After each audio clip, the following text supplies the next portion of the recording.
दोस्तों तकरीबन हम सभी की एक बहुत बड़ी समस्या आज है क्रोध यानी गुस्सा। 5000 साल पहले भी हमारी यही समस्या थी। इसलिए श्रीमद् भगवत गीता में भगवान श्री कृष्ण ने क्रोध से बाहर आने के कुछ उपाय बताए हैं और क्रोध को नरक का द्वार कहा है। इससे पहले मैं गीता से आपको क्रोध के उपाय बताऊं, थोड़ा धार्मिक हो जाते हैं। मेरा मतलब है चैनल को सब्सक्राइब करके घंटी बजा दीजिए। दोस्तों पहले तो मैं आपको ये बता दूं, गुस्सा केवल एक इमोशन, एक भावना व्यक्त करने का तरीका है और अगर आपकी भी यही समस्या है आप इससे बाहर आ सकते हैं। और अगर आपने इस वीडियो पे क्लिक किया है तो ये आप चाहते भी हैं और यकीन मानिए आपने ऐसा करके आधा युद्ध तो जीत ही लिया है। असल में ये जरूरी है क्रोध आपके हाथ में हो, आप क्रोध के हाथ में ना हो। क्रोध क्या है इसको समझने के लिए कहानी सुनाता हूँ। एक बार एक संत एक बहुत ही सुंदर झील के पास पहुँचे। संत का मन किया क्यों ना झील के बीचों बीच ध्यान लगाएं, अथवा वो एक नाव की मदद से झील के बीच पहुंच गए। उन्होंने नाव को चलाना छोड़ दिया। नाव के बीच में बैठे झील के बीचों बीच उन्होंने ध्यान लगाया। कुदरत के बीचों बीच संत जी को ध्यान लगाना बेहद आनंद दे रहा था। प्रभु के ध्यान में वो लीन थे कि अचानक पीछे से एक नाव ने उनकी नाव को टक्कर मारी। एक बार हुआ,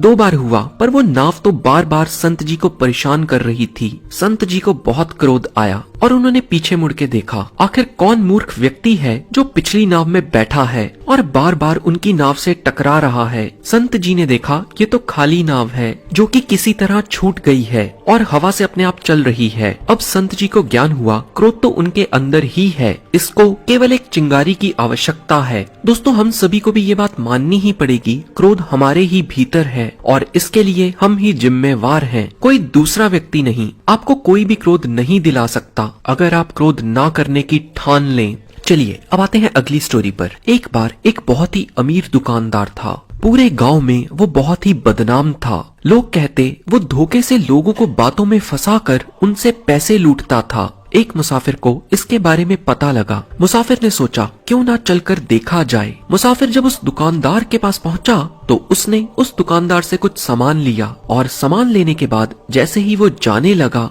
तो दुकानदार ने कहा, मैं तुमसे एक शर्त रखता हूँ और अगर तुम जीत गए तो ये माल फ्री में तुम्हारा और अगर मैं जीता तो तुम मुझे इसके दुगने पैसे दोगे। दुकानदार बोला, मैं तुम्हें एक किस्सा सुनाता हूँ, अगर तुम उस पर यकीन कर लेते हो और ये बता देते हो ये कैसे संभव है तो जीत तुम्हारी, और अगर तुम कहते हो ये संभव नहीं है तो मैं जीत गया। ये बात सुनने में काफी दिलचस्प लगी तो मुसाफिर शर्त के लिए मान गया। दुकानदार ने कहा, मैंने कल रात अपनी बकरी को बंद किया और सुबह उठ के देखता हूँ उस अकेली बकरी ने 100 बकरियों से भी ज्यादा बकरियों को जन्म दिया। अब ये बताओ ये कैसे संभव है। शर्त के मुताबिक अगर मुसाफिर कहता ये संभव नहीं है तो वो शर्त हार गया और अगर वो कहता ये संभव है तो उसको बताना था ये कैसे संभव है। मुसाफिर ने उत्तर दिया, ये तो बिल्कुल संभव है। सेठ जी बकरी आपकी है, रात को आपने बंद की, सुबह आपने खोली और आपके सिवा ये किसी ने देखा ही नहीं। पूरा गांव जानता है आप झूठ तो बोलने से रहे। अपनी तारीफ सुनकर दुकानदार खूब मुस्कुराया और शर्त के मुताबिक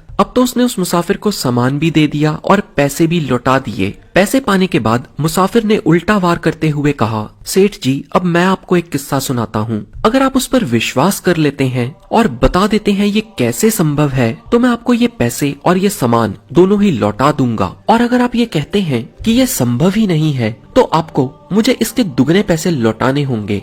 दुकानदार ने हाँ कर दी। मुसाफिर ने कहा, इसी गांव में मेरा एक खेत है और उसमें बहुत सारे सर्प यानी सांप हैं। वो सांप अपना फन हवा में फैलाकर आसमान में उड़ती चीलों को मार डालते हैं। दुकानदार ने कहा, ये तो बिल्कुल संभव है, आप झूठ थोड़ी ना बोलेंगे। मुसाफिर ने किस्सा आगे बढ़ाते हुए कहा, कल जब मैं अपने खेत में गया वहाँ मैंने एक 500 किलो का तरबूज देखा और उसको काटने के लिए एक आरा मंगवाया और जब उसे काटा तो उसमें से एक तितली निकली जिसके मुंह में एक पर्ची पड़ी हुई थी जिस पर लिखा था, ये सेठ चोर है और अमीर बना है गांव वालों के पैसे लूट लूट कर। ये सुनते ही दुकानदार गुस्से से आग बबूला हो गया और बोला, सब झूठ, ऐसा भी कभी होता है। और इस बार भी सेठ शर्त हार गया। दोस्तों सच तो यही है, अगर हमें अपने नाम पर पड़ती ताली पर खुशी महसूस होती है तो गाली पर गुस्सा आएगा। यहाँ गाली से मेरा मतलब है कठिन परिस्थिति, और यही सीख हमें श्री कृष्ण ने श्रीमद् भगवत गीता के दूसरे अध्याय के 38 श्लोक में देते हुए कहा है, सुख और दुख दोनों को समान भाव से देखें।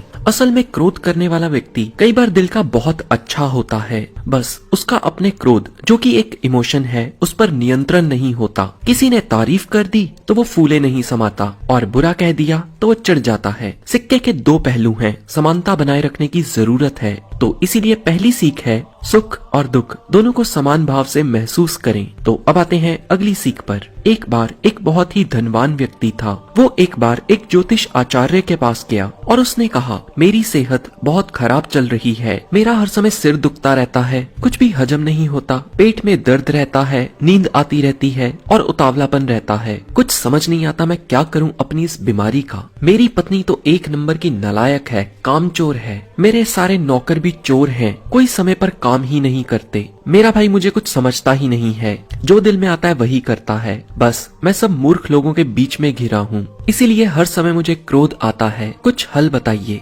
ज्योतिष आचार्य ने कहा, आप अपनी कुंडली दिखाइए। कुंडली देखकर ज्योतिष ने अपने सिर पर हाथ रख लिया और कहा, माफ करना, मैं आपके लिए कुछ नहीं कर सकता। उस व्यक्ति ने कहा, महाराज आप कुछ तो बताइए, मैं क्या समझूं? बहुत पूछने पर ज्योतिष ने कहा, तुम्हारे पास केवल 10 दिन हैं, उसके बाद तुम्हारे जीवन का अंत निश्चित है। ये सुनते ही उस रईस व्यक्ति के पांव के नीचे से जमीन खिसक गई। उसने ज्योतिष जी से हाथ जोड़कर उपाय बताने को कहा। ज्योतिष ने कहा, क्या बात कर रहे हैं, क्या मृत्यु को भी कोई टाल सकता है? ये सुनते ही वो व्यक्ति ज्योतिष आचार्य के पांव को हाथ लगाकर उनसे आशीर्वाद लेकर चला गया। फिर ठीक 9 दिन के बाद वो फिर ज्योतिष आचार्य के पास आया और उनसे हाथ जोड़कर कहने लगा, हे आचार्य जी, कल मेरी जिंदगी का आखिरी दिन है और उस दिन मैं आपको बिना दक्षिणा दिए ही चला गया। आचार्य ने कहा, ये बताओ 9 दिन में तुम्हारी पत्नी का तुमसे कैसा स्वभाव रहा? धनवान व्यक्ति ने कहा, मेरी बीवी तो मुझसे बहुत प्रेम करती है, मैं ही देख नहीं पाया। फिर आचार्य ने पूछा, और तुम्हारे नौकर?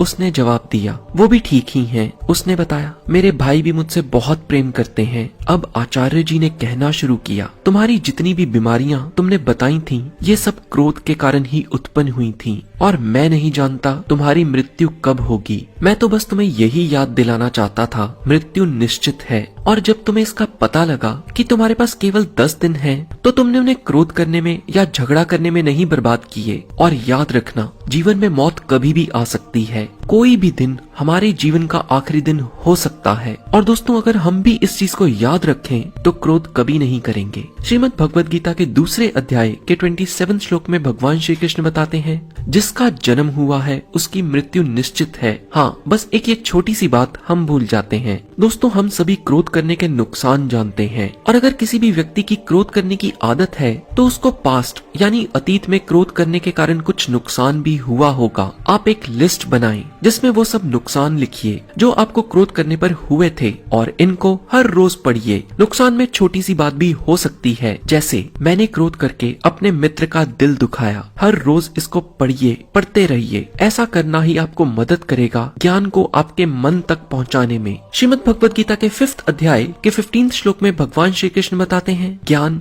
अज्ञान से ढका हुआ है, उसी से आम लोग मोहित हो रहे हैं। श्रीमद् भगवद गीता के 3rd अध्याय के 63 श्लोक में श्री कृष्ण बताते हैं, जब कोई व्यक्ति एक चीज के बारे में निरंतर सोचता है तो उसे उससे लगाव उत्पन्न होता है और लगाव से इच्छा उत्पन्न होती है और इच्छा से क्रोध का जन्म होता है। चलिए उदाहरण से समझते हैं। आप एक स्टूडेंट हैं, आप ये सोच के बैठे हैं आप ही फर्स्ट आएंगे, पर आप फर्स्ट नहीं आते, तो आपको क्रोध उत्पन्न होगा अपने टीचर्स यानी अध्यापक के प्रति या उस व्यक्ति के प्रति जो प्रथम आया है। श्रीमद् भगवद गीता के 3rd अध्याय के 19 श्लोक में श्री कृष्ण कहते हैं, फल के लालच में कार्य ना करो। ऐसा इसलिए भी है, जब आपको फल से लगाव हो जाता है तो आप उसके मोह में पड़ जाते हैं और फल ना मिलने पर आपको क्रोध उत्पन्न होता है। इसीलिए श्री कृष्ण ने श्रीमद् भगवद गीता के 2nd अध्याय के 47 श्लोक में कहा है, कर्म करो, फल की चिंता मत करो, क्योंकि जब हमारा ध्यान फल पर होता है हम कर्म से भटक जाते हैं। फल को भगवान पर छोड़ दो, ऐसा करने से भी आपका मन शांत होगा। दोस्तों, इन सब के अलावा हम जैसा भोजन करते हैं